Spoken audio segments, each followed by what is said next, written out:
Loving is a responsibility, and by this, people will know you're for real. They will know you're my authentic followers and not a fake Christian or a plastic saint. God became one of us. And upon that cross, he took our place to give us grace so that we could have space in his family. So you don't have to live in shame. You don't have to live in regret. You don't have to live in fear. You have been washed. You have been sanctified. You have been justified. You have been set apart.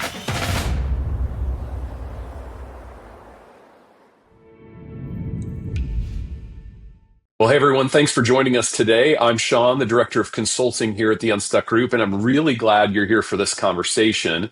We're going to talk about something that every ministry struggles with at some point, and that's building a healthy serving culture in your church. If you've got your staff or your team gathered with you, that's perfect, because this conversation is really designed for all of you.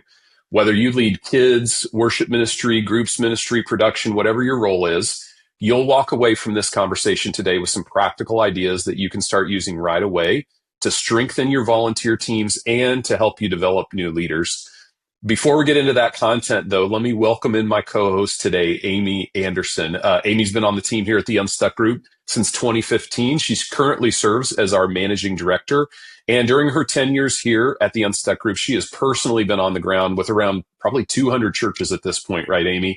Yep. And prior to joining our team here at Unstuck, you led a large team and staff of volunteers in your local church up there in the Minneapolis area. I wonder, Amy, what comes to mind when you think about the volunteer teams that you developed and led in ministry? Yeah, well, it's interesting because I led the weekend, especially when I first started on the team. I was thinking about my team in the form of staff because we had a lot of specialists who brought the weekend together in the worship area and the production area. We were just a team that staffed our weekend pretty strong. But we did have volunteer positions, right? We had lots of camera operators, CG people, vocalists, musicians, prayer team, lighting guys, stage managers. And when I reflect back, they were such owners. It was like a family within the larger church family. And it took me a while coming from corporate to grab a hold of what it meant to have volunteer leaders in the ministry. And it felt a little tougher to do in the weekend space than, say, like the first impressions or group spaces. I was a little bit slower adapter to the concept of volunteer leaders. And truthfully, again, I came out of corporate and again was just used to hiring people to do the work. And I should say that's a little bit of a risk as pastors are listening, as you hire from the outside world, especially when you hire into your ministry and kids areas, student ministries. You really want to interview for people who have led, they're proven leaders of volunteers. But admittedly, our church, again, hired a lot of specialists to pull off the weekend at our church. And I just didn't have the same give it away pressure as my ministry counterparts. But I think this is normal for most churches. And I'm glad to say that I understand it much more clearly today. But I'm glad I have caught a vision for it. And I think a lot of churches are catching it as well. Absolutely. Yeah, Amy, my story, we did at my church have a little more of that give it away pressure just because of some of the strategic differences in our ministry at Community. And one of my favorite stories to tell is of a guy who started coming to our church having been outside the church in faith for a long time. Actually, he and his girlfriend at the time, they had 2 young kids and they decided to get back involved in church. And this guy was a talented musician. And because in our culture, volunteers often recruited other volunteers, it wasn't long before I started to hear his name. And at our church, we allowed people who were new to the faith to audition and play an instrument even before they were fully committed to Jesus again. But because we did that, in a short amount of time, we saw this guy and his girlfriend get baptized, get married, and get even more involved in serving in our local church. And, he had in that time kind of shown a knack for communication. He had great people skills and he had organizational skills. So I first started by inviting him to be a band leader and kind of in this apprenticeship role as apprenticing to become a band leader. He did that. Then later he apprenticed to be a worship leader on our team. He did that. And he kind of kept taking steps all the way to becoming one of our creative arts directors at a campus. So on staff, leading creative arts at one of our campuses. And I just love that a guy like that can find faith, take these huge steps in his life, and then lead in ministry because a church welcomed him in and then had a clear process to help him identify and develop his gifts over time. I love that story. You see that all the Yeah. time. I love hearing people's stories who are in ministry, and I almost 100% of the time they had a key significant serving role and then serving leadership role that bumped them into ministry. Absolutely. It's one of the key parts of our discipleship growth and our spiritual formation, right? And that's part of why we're talking about this today. You know, when churches do a great job engaging volunteers and developing volunteer leaders, the impact is huge. In fact, our data shows that churches with strong volunteer engagement they reach about 4 times more new people and see about 40% more decisions for Christ. That's a big deal. That's a big deal. But, you know, let's be honest, building that kind of serving culture is a lot harder than it sounds, right?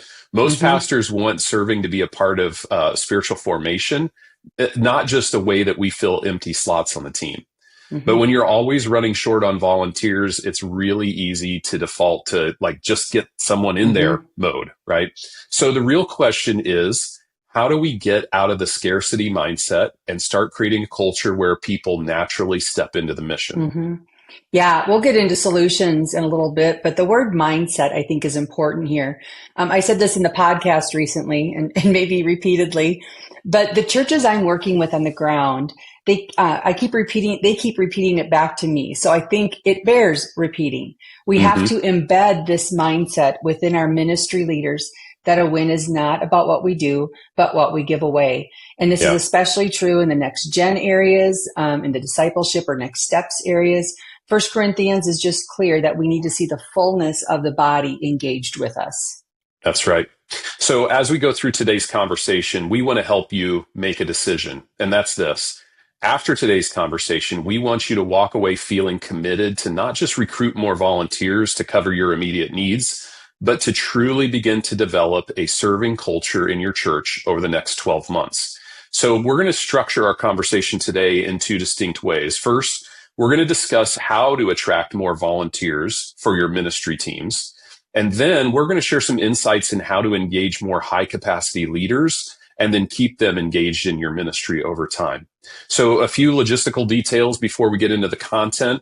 Make sure in Zoom you're using the chat and live Q&A function. Specifically, submit your questions for our live Q&A at the end of today's webinar using that Q&A button in Zoom. If there are more questions than we're able to get to live, we'll try to share some answers in our follow-up content after today. We do have a companion workbook that you can download if you go to theunstuckgroup.com/workbook. So theunstuckgroup.com/workbook. And then, of course, you can share our conversation today, what you're learning, any key thoughts or insights you hear on social media. You can use either X, Twitter, and Facebook. And you just use the hashtag UnstuckChurch. Hashtag us UnstuckChurch, and we'll engage the conversation there as well. Okay? All right. So, Amy, let's get started by defining what we mean by serving culture. I'm sure you know it when you see it, but having worked with so many churches, how would you define that? Yeah, well, I admit that I came into my team with having to learn this volunteer culture, but the church itself had a very high serving culture. You know, it was funny when I joined the Unstuck group, I wasn't surprised. I was surprised that it wasn't baked into every church's culture. When I first started to go and work with churches, it's kind of like when I work with churches who don't measure stuff. It's just so countercultural. But I kind of realized over these 10 years that in some ways our church was probably the anomaly, that they had this flywheel kicking so fast, not the other way around. And here are some things that I would say reflected that we had a high serving culture. First, we had a staff leader that was championing it. Her name was Jennifer. She was amazing. She created our leadership pipeline that detailed this consistent language in what we called our volunteers, our team leaders, our coaches. And we even had director level people leading leaders in our volunteer ranks. And so she thought through the onboarding of new volunteers. She thought through where we need to provide like additional investments in the folks that were leading at higher levels. You know, for instance, when someone signed up to serve, you know, we of course shared our mission. We helped them understand their specific ministry they were serving in, like how to approach it, some of the basics. But when people became higher level leaders, like our coaches or those directors I mentioned, Well, they got an infusion of what we called our vision culture. In the Unstuck tribe, that would be like walking these high level leaders through your strategic alignment pyramid, sharing not only your mission, but your vision of where you're taking the church, your primary ministry strategy, really helping them see more behind the scenes into your heart and your passion at this local church. So that's what we did. And we were inviting them basically to lead the church with us. So having a leader to drive the serving culture would reflect that we have a good serving culture. It's just an important facet of developing that serving culture. Second, I would say it's a mindset that's been embraced by the staff team, right? It's the mindset we talk about a lot around here. And that is, I am fulfilling my ministry role when I raise up and empower other people to do the ministry. One of the churches that we worked with, and I've quoted them before, but they've got great language, but Journey Church in Newark, Delaware, in their onboarding of new staff meetings, when they have those onboarding meetings, they tell them every time, your job as a staff member is to develop, not do. And then they say this, every time we do instead of develop, we decide to take an opportunity away from somebody else. And I thought that's just so clear. So every time we're tempted to do, they've got this thought in their head, ooh, I'm taking this away from somebody else. And so having that mindset, I think it creates the energy that ministry leaders are always seeing people, they're always seeing their gifts, and they're thinking through how and where do they fit here. And I think, Sean, when this happens, people are just so engaged at the church. They are owners, not consumers. They feel needed, connected, valued. They have purpose. I think this is especially true when you engage the leadership gifts at your church, creating those higher level volunteer roles. This is where I really saw our volunteer culture take off, by the way, at Eagle Brook. I mean, take the First Impressions team. My husband led a campus at Eagle Brook. I know it's a large church, but it was 6,000 people at his campus. And the serving team, the serving staff, I should say, the leader who was over all of that, she was completely freed up on Sundays. She was just walking around meeting new people. She built this team that was completely led by volunteer leaders. I mean, the hospitality directors, they would lead the huddles. They gave direction to team leaders and coaches. And then there was like this army of greeters, ushers, and parking lot attendants. Same thing in the kids area. There was about 1,000 kids each weekend at our location. But we only had 1.5 FTE on our kids staff team because their primary job on Sundays was meeting new families, meeting new people, and the whole ministry was volunteer run. You'd never guess it. If you walked back there as a parent and went back and saw everything in action, you would think they were staff people, but they were just high ownership. But here's the key. Those volunteer leaders, they felt valued. They felt needed. They were empowered. They were not just putting in an hour of their time. So here's what I think is key to creating this serving culture. My secret sauce is really the volunteer leaders. It's creating those volunteer leader roles. If a church just has a staff member and then a wide girth on all these volunteers who do, it's going to be a challenge to get any traction on a healthy serving culture. This is really the key to multiplication and empowering volunteers to use their gifts. I've talked a lot, Sean. Anything you'd add? No, that was great. Yeah. And as you were talking, I was thinking about kind of the connection to having a healthy serving culture and a healthy growing church. And I think we know there's a correlation between those two things. When you look at churches that are both healthy and growing, there's a common pattern that shows up again and again. And it's part of what you were just talking about, Amy. The reason that these staff members are doing a great job of building teams around them is that the church has actually prioritized having a high capacity staff team. They have hired high capacity people for those roles. They have leaders who don't try to do all the ministry themselves. Instead, they focus, of course, on raising up and empowering volunteer leaders and building great teams. And that kind of culture, that leadership culture is what fuels higher volunteer engagement. And when volunteers are really engaged, something interesting tends to happen. They take more ownership of the mission of our church. Volunteer leaders, they feel more connected. They feel more unified around the mission. And that just creates real momentum in a church. You can feel the difference in those environments. And I felt this in churches that I've served in the past. It's a lot of fun because people will show up early for their serving role. They smile more. They invite friends to be They a part of do. it. And interestingly, they also tend to give more financially and just kind of have less of that grumpy vibe that some people can give off. And my hunch is that they feel like they're doing more than just filling a slot, right? That they're part of something that's really meaningful. So when you combine high capacity staff that helps drive that high volunteer engagement, you usually end up with a healthy church. And healthy churches almost always grow.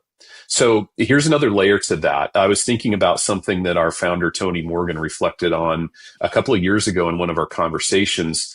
We have high capacity leaders, both staff and volunteers, that are naturally drawn to healthy, growing churches.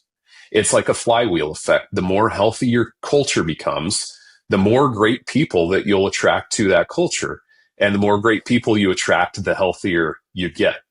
So which thing comes first? A high capacity staff, high volunteer engagement, or church health? I don't know that it really matters. You really need all three of those, right? They feed off of each other. But the goal is to build a culture where staff leaders get ministry done through volunteer leaders and teams, not get ministry done around their volunteer leaders and teams. And that combination really has to become a part of the DNA of your church. I think it starts with hiring a high capacity staff team. And the good news is senior pastor, executive pastor, that's something that you have control over. Yeah, Sean, we talk about the importance of volunteer leaders so much. I'm just hoping there was a story or a concept here as we're starting this webinar that would spark a fresh idea in how to create a stronger serving culture, in the churches that are listening today. Yeah, absolutely. All right. So we're going to give you all just about 30 seconds to reflect on the opening part of our conversation here. And based on what Amy shared, take a moment to just kind of self-assess. Is the serving culture at your church either red, yellow, or green at the moment? Red would be we have significant challenges. The culture is not clear. Yellow would be we have some evidences of good results and some evidences of some challenges that still exist. And then green is our serving culture is creating great results for our church right now.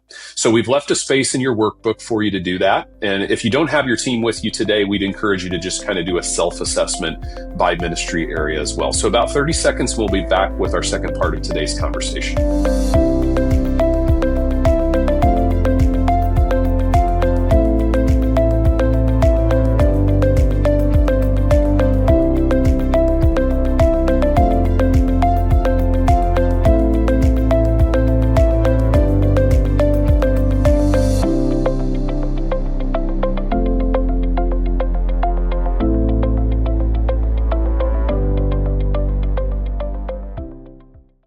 Okay, let's move on to the practical stuff, Amy. How do churches actually attract more volunteers? That's easy. I just think churches should do what churches have done for hundreds of years. Ask your pastor to make an announcement. Right? Pastor, can you announce this? Maybe not. We laugh, but I swear ministry leaders still think if they could just get a platform announcement, people would finally get out of their seat and sign up to serve for their ministry. Yeah. I've seen ministry fairs where every ministry has its table out and waits for people to walk over and sign up. But I don't think they often draw out the results we think they will. In fact, I'd love to hear who's tried these attempts, announcements, ministry fairs. How did it go for you? Put that in the chat today. Let's learn from one another. I would love to see that one of them really kicked out the results. But for most churches, I think it's a different approach. It's really not about, I think how you asked that, attracting people to your ministry, although that's a part of it. And I'll say more about that in a minute. Rather, I think it's about inviting people to join you, to be part of the mission and part of the ministry.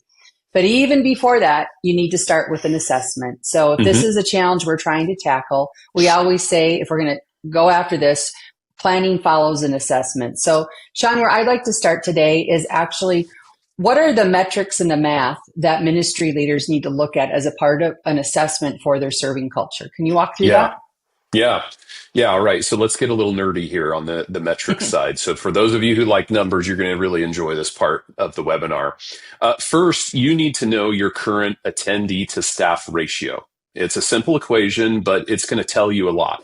So take your average weekend attendance, including adults and kids, and divide it by your total number of full-time equivalents on staff. So, for example, If your church averages around 2,000 people on a weekend and you've got 40 full-time equivalents on your staff team, that's a 50-to-1 ratio. Healthy churches that engage volunteers at every level are in the 75 to 100 to 1 ratio range. So if it's on the low side, that could be a sign that you're overstaffed, you're overprogrammed, maybe you're hiring doers instead of leaders, or maybe it's a mix of all three of those things. Okay. So that's the first metric to start with.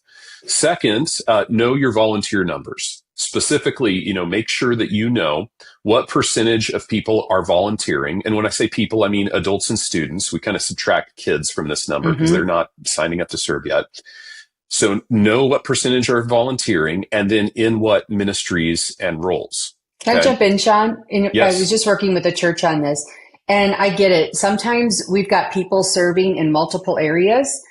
Sometimes we have serving opportunities like at a camp in the summer. So let me just put a little more meat around that one. You want to count the volunteers that are serving at least once a month, and you don't want to count people twice. That's how you come up with that number. So it might take a little bit of scrubbing of the data, but don't count those people that just serve for a week in the summer and don't serve after that. That will give you a percentage that is actually comparable to our data. Yeah, that's really good, Amy, because this really is about monitoring and measuring people's spiritual formation. So we really want to know individual people who are serving once a month, because that's a key part of their discipleship journey. So once you know those numbers, you can actually then start to set goals and targets for each ministry leader, helping them move toward becoming more like those Ephesians 4 leaders who equip others to do the work of the ministry. So do you know your numbers right now? Have you done the math to understand that? Third, understand your span of care throughout your church by calculating your volunteer leader ratio. So basically, the ratio is this: how many leaders do you have in your church compared to overall attendance? Once you calculate that, you'll have a better idea if you're engaging volunteers in leadership roles where they're actively leading other people in ministry. So this includes team leaders. This includes small group leaders, your kids ministry leaders. If they're leading 2 or more other people, they're a leader in your church. Okay. Then just take a step back and analyze what your numbers are telling you. Every church has a story that's hidden in their data and their metrics. You just have to know what you're looking for. Okay. So for example, you may have a high percentage of people who are serving, but ministry leaders are coming to you and they're still saying, we never have enough volunteers, right? That's a clue. You might not have a volunteer problem. You might have a complexity problem. You could be doing too much in your church. If your kids ministry is always short on help, but half of your adults and students are already volunteering, chances are you're just trying to do too much. You have too many programs, too many events, and they're all competing for that same pool of people. And we've seen that story play out again and again with the churches that we've worked with. On the flip side, maybe your volunteer percentage is low and your span of care is high. Maybe you've got something like 30 in attendance for every one volunteer leader. That usually means there aren't enough volunteer leaders to help carry the load of ministry. The staff are probably spending most of their time in the ministry rather than on it. They're doing instead of developing, like Amy's talked about. So when you start reading your numbers that way, you'll get a much clearer picture of what's really happening under the surface of your volunteer culture at your church. I like what you mentioned there, Sean. We think about the church life cycle. Churches that are stuck due to a loss of momentum, right? They're slowing in growth, or they have a lack of growth. There's fewer baptisms. Those are typically churches on the right side of the church life cycle in the phase that we call maintenance. And these churches are often overprogrammed. They rarely prune. So they add more ministry, but they never stop a ministry. And that's really part of the maintenance reality. They often don't stop certain ministries because people will leave if they do. And in essence, people are more connected and attached to those ministries that they're a part of in maintenance phase. So think men's ministry, women's ministry. I have churches frequently that want to kind of just change to a groups ministry, but they feel a little held hostage by the people who are just so attached to the way it's organized today, more attached to that ministry than they are to the mission and purpose of the church. So at these churches, you will see competitions between ministries for people, for promotion, for calendar space. So instead of this aligned organization, we just have several siloed ministries kind of fighting for turf. So Yeah. it's the job of the leadership team to make sure we have the right size, we've right-sized the number of ministries that we offer so that what we do, we can fuel well with volunteers and resource. So back to your original question of how do we attract more volunteers to our teams? Let me go back to my point earlier. It starts by making sure you have a staff team leader who is specifically dedicated to championing volunteer engagement in your church. While every team has the responsibility to engage volunteers, right? They do the recruiting, they do that, they build their ministry. One person needs to be responsible to champion volunteer at your church. When you have someone on your team who's championing serving, you are much more apt to have a serving culture people are drawn to be a part of because that leader is building the systems and the processes to create an irresistible serving culture. So who is that on your team? Second, you really need to value people over tasks. And Sean, this is why that volunteer leader ratio is so important, right? Because if my span of care is so broad, say it's that 30-to-1 that you just mentioned. Okay. So I'm in the kids area and I'm in charge of all of these volunteers. I'm honestly just checking boxes. I'm making sure all the volunteer spots are filled. You need the capacity and the right span of care to get to know your team members, right? Yeah. To care for them, to disciple them. When people serve on our teams, we're connecting them to their role, to the mission. We aren't giving them tasks to do. So in doing this, we're honoring people, not task accomplishment. But again, you have to have those right ratios so that maybe I'm leading 6 people and I'm kind of working alongside them in a volunteer leader role and putting that buffer in between the leader and the 30 volunteers. Yeah. Third, I would say put the team into serving. Oftentimes people step into serving out of this desire to meet other people, to become known, right? Yeah, I like true. this place. My life's beginning to change. I want to be a part of it. I'd like to meet some people. So a successful ministry leader is truly creating a team that a volunteer can be a part of. And again, this can be modeled by the staff leader with their volunteer leaders. I'm going to create team here. And then the volunteer leaders will carry this culture to the volunteers that they're leading on their team. It's just critical that we create community and connection on our serving teams if people are going to stick around and stay on those teams. So we want relationships to deepen as people serve together. So for those of you on the webinar today, just assess, do we really create that type of atmosphere within our serve teams? Do we really do that? You know, here's an easy example I think we can all relate with. So your usher shows up. Do people show up, grab a name tag, get directions on where they're ushering, and then just start ushering? Is that their journey? Or is there an usher team lead who greets each usher as they show up, huddles them up to meet and introduce who are the new people on our team, you know, tell each other's names. And then are those ushers kind of re-envisioned for the day, you know, to remind them, here's our role, here's what we do well, let's go do our jobs really well today so we can accomplish our mission as a church. Right? Do you pray with them before the service? Do you thank them afterwards? If you have a great volunteer leader, they can do the difference. A completely different experience than show up, grab your name tag, go to your spot versus the team aspect of it. Yeah. Yeah. Amy, can I just add something to that? I think a lot of our serving teams have some downtime usually when they're serving. Like they'll do their task, do their role, and then they've got maybe 15 minutes, 20 minutes or something like that. I think those are great opportunities for us to leverage that. How do we build relationship in those downtimes? Whether it's just, you know, we're going to bring in bagels and some coffee and create some intentional space for people to sit and eat and drink coffee together, or we're going to facilitate some intentional conversation. I think just making sure that as a staff leader, we're encouraging our team to leverage those downtimes can be really helpful too. It's great advice.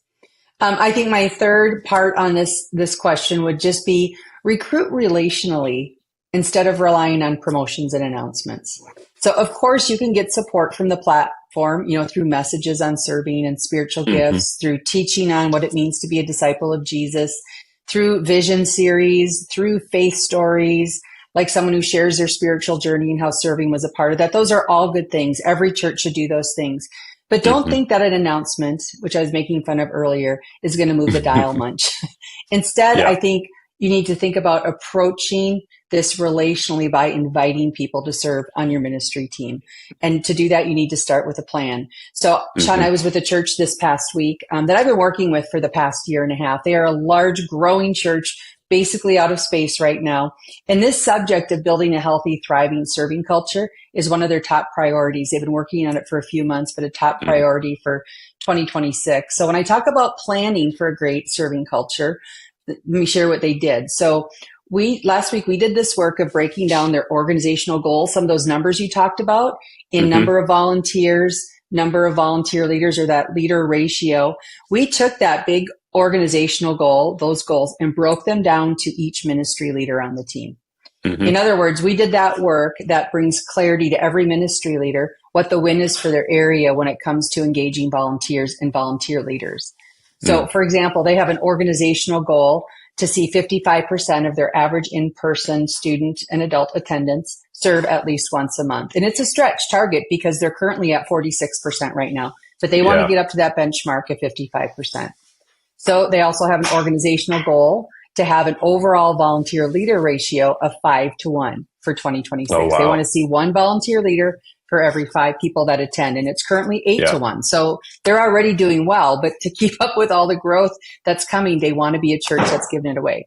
So they know they're big numbers, but now every staff member knows how they're going to contribute. So for their student ministry leader, his target is to have 238 volunteers on his team, with 115 of them being volunteer leaders. Their worship ministry leader has a target of 53 volunteers in their ministry, with 15 of them being volunteer leaders. And then their small groups leader has a target of 284 volunteers, with 114 of them being volunteer leaders. I love that. With this clarity, each leader can now begin to build out their volunteer structure to make room for the number. I mean, you have to make room for them. Those are big numbers, right? We have to build out this volunteer structure to make room for the number of volunteers and volunteer leaders that will be a part of them accomplishing this win. They know who and what type of people they're looking for. So now that they can build their team relationally. You know, they come in now each weekend, they're seeing people, they're seeing gifts, and they're going to go at it to build this team. I love that. That is so practical, an exercise that every church could do. And it really then helps you drive your actions after that. What do we actually need to do then to achieve these goals? And the team will come away a lot more focused after they've done that work. I love that. All right, so we're going to give you about 30 seconds just to reflect on this section of today's webinar, and take your workbook and quickly jot down 1 to 2 next steps that you need to take to better clarify the reason why you need more volunteers. So, for example, do you sense that you're overstaffed right now? Maybe you sense that you're overprogrammed. Maybe you're not communicating or teaching about serving often enough. What jumped out at you during this section of today's webinar? Jot down 1 or 2 things, and then we'll be back with the next section of content.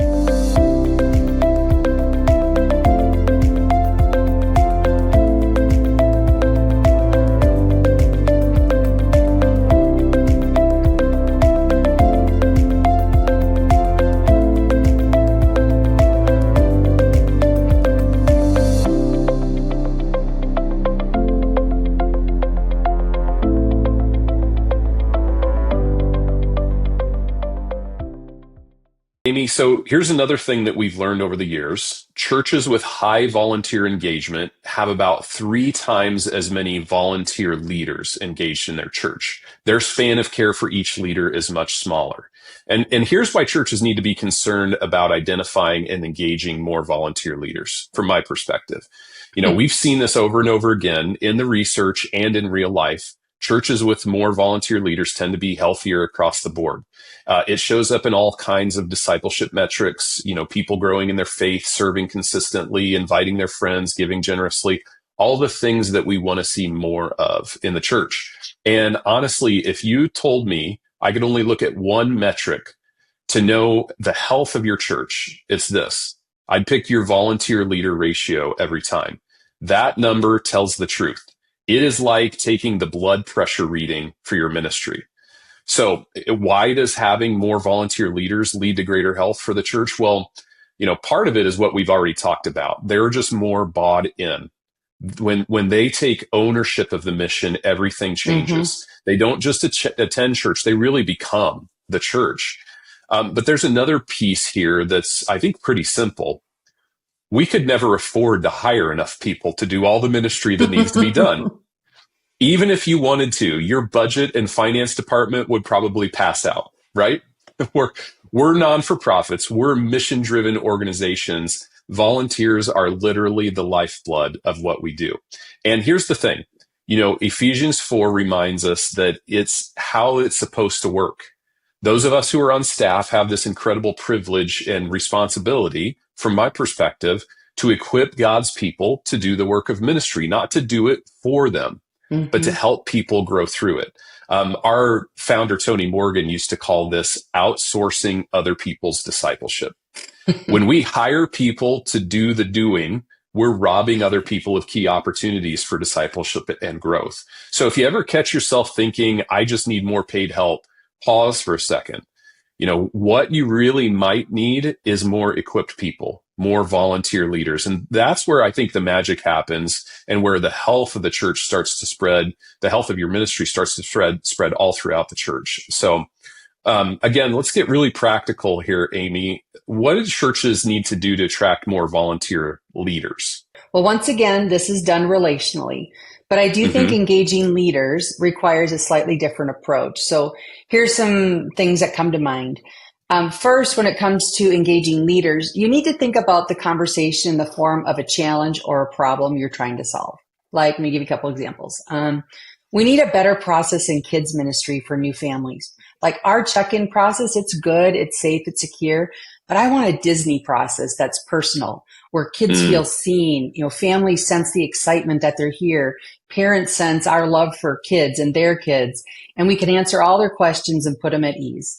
And you could say to this person, I've seen your leadership skill as you've served with us in the past, and I'm wondering if you want to step into a bigger role and work with me to build our new family process and build a team to be a part of it. Okay, that's an example of talking about a leader potential. Here's another one. Hey, I want to up our hospitality experience, Sean. It's generally too mono-generational. We're nice, we're friendly, but I want it to be a remarkable experience from parking lot to seat. And Sean, you have a great eye for the nuances and the details that could bring us from good to great. Plus, this is one of the largest volunteer teams we have at our church, and I need a leader that understands both people and the importance of a great process. And I just think that's you, Sean. Would you pray about and think about if that's something you'd feel called to? Okay. I'm in. So you get the point. Leaders say yes to helping you tackle a problem before they say yes to helping you fill a position. They need a personal invitation that connects the gifts, strengths, and passions you've seen in them and challenges or opportunities that you have in your ministry. Yeah. So just remember, when you have the leadership gift, you want to make an impact with your leadership. Leaders want to hear vision attached to the leadership role you're asking them to consider. They don't want to hear about the tasks per se, right? So in my examples that I just shared, I would work on infusing even more my ask with the vision of our church and the vision of the ministry in mind. I didn't put it in there, but I would make sure I would put it in there. Yeah. Because leaders gravitate towards those things. They gravitate towards vision. They gravitate towards challenge. The bigger, the better, right? So if you want to get someone to volunteer their leadership capacity to your ministry, you just need to cast the vision for how their leadership will help you move forward. Sean, my husband, Jason, he's a lead pastor now, but that journey began 25 years ago when the discipleship pastor at our church said to him, hey, I need your help. We need to transition our church from this mid-sized group strategy to a small group strategy. I think this discipleship leader, he saw the qualities in my husband. He shared a vision of why this shift was happening and what they hoped to accomplish. And then he just asked him, will you help me with this? And the rest is history. That volunteer leader opportunity turned into a staffing opportunity down the road, and so on and so on to where God's brought him now. But if you go back, it was that invite, that personal relational conversation that drew him to accept stepping into a leadership role. So again, announcements don't draw leaders out. An email from the pastor doesn't draw them out. So relational invite. Yeah, that's good. And then the second way to attract volunteer leaders is actually to create roles for them. So I think we can get so focused, Sean, on the roles and the people to do tasks like hold a door, check in kids, play a guitar. We can sometimes forget to actually carve out those leadership roles on our team. And, it's probably because of pace, or sometimes we like to hold on to things like it validates our role. Like if I give that away, what am I doing? Or maybe we're just a control freak, like someone on this call. and feel like no one can do it as good as me.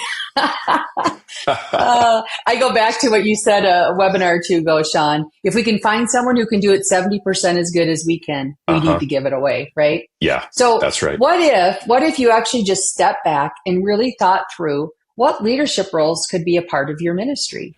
Like, again, Sean, if you went on a 12-week paternity leave and the church was not going to backfill for you while you're away, what leadership roles would you need to build into your ministry in order for it to run the 3 months that you're away? Yeah, right? That should open up some ideas. Grab Post-it notes, build an org chart for volunteer leaders and volunteers. I think we just need to get out of this scarcity mindset, which I experience so much when we're building out our volunteer teams, and get into an abundance mindset. Dream big, carve out roles, and then start praying and looking for the leaders who could join your team. Volunteers fill spots. Volunteer leaders multiply your ministry. So for me, those are the two big foundational headlines, right? Build leader roles into your ministry, and then follow through by personal relational invites through challenge and vision. So let me kick it back to you, Sean. What other strategies have you seen to engage more volunteer leaders in serving? Yeah, I love everything that you just said, Amy. And let me take just a step back before I share a little bit more. One of the challenges I've seen a lot of churches run into is that they don't start by identifying an individual's leadership capacity. And I think leadership capacity is actually God gifted. So sometimes they invite leaders into roles that really actually don't have the gifting to fill that role well. That's so good, Sean. You're so right. So all of us have a different capacity. And Amy, during our staffing and structure review process that we do with churches, we go through a leadership capacity exercise. You lead this all the time. And what I think is really helpful is it helps churches identify those different capacities and think about their team and leaders in those terms. So some of us can lead ourselves really well. That's the gifting that we have. Others can lead groups of people, right? A small number of us can actually lead other leaders. So I think the first step to building great leaders and leadership teams is actually identifying who's really gifted for those unique roles. But Amy, you talked about, how to make that personal invite. And I think just to add to that, there are some teams, some volunteer teams and leadership roles where we actually also need to create some easier on-ramps. So you think about some of our serving teams. One of the things that I've seen some churches get tripped up on is there's actually there can be anxiety for a person that you're inviting into those leadership roles about making that commitment.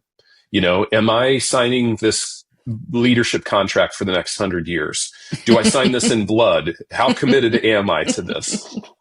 So I think another best practice here is that in some of your leadership teams, you need to create kind of some easy, low pressure entry points into leadership as well. Like shadowing a leader 1 week, trying this out for a month as you learn, maybe no strings attached, just giving them an opportunity to dip their toe in the water a little bit. People aren't going to burn out by saying yes to something small, but those small steps are actually usually what opens the door to a longer term commitment and leadership once they get a taste of it. And Sean, what I love about that is that sometimes we don't know people's leadership gifting yet. So it also gives you a chance to see, I think they're leaders of leaders, but maybe they're just leaders of teams. Let me do a little stretch kind of assignment here on an interim basis to see what That's emerges. Right. There's a benefit to them, maybe not fully committing yet as they test the waters, and could be a big benefit for you as well. I think best practice churches also build, let me just call them clear leadership pathways.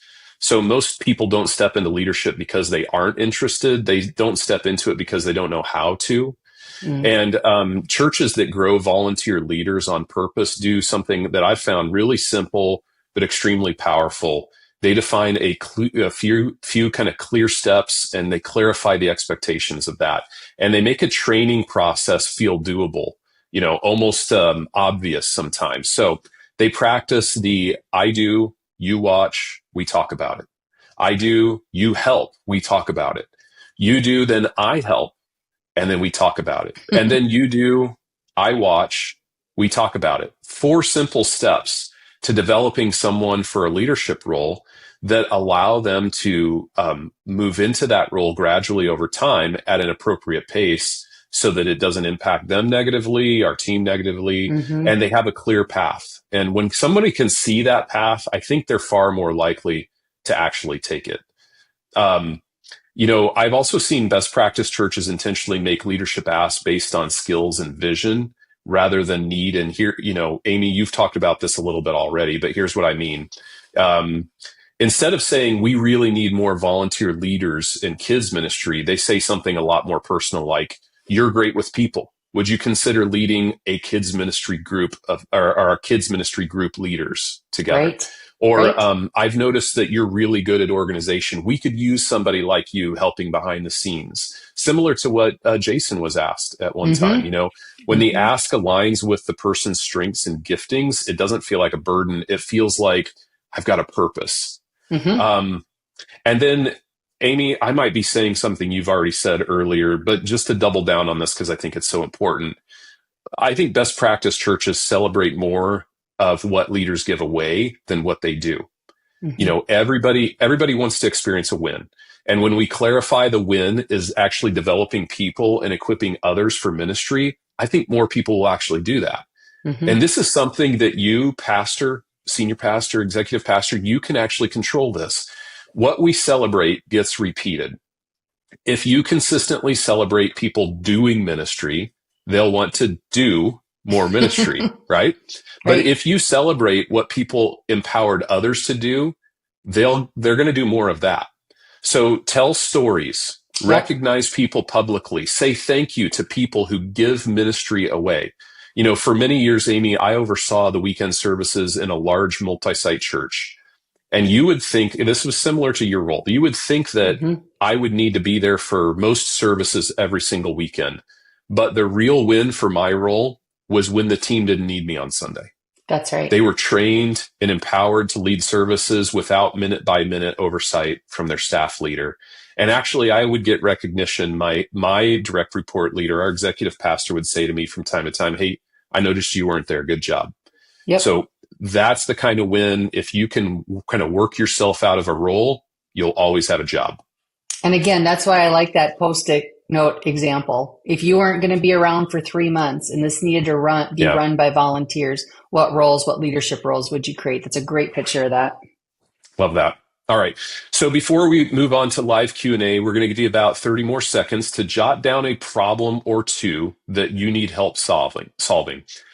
Do you have any immediate names that come to mind from your volunteer pool or from your congregation of people who might be engaged in helping you solve those problems? So about 30 more seconds, and then Amy and I will be back with some live Q&A and answering your questions.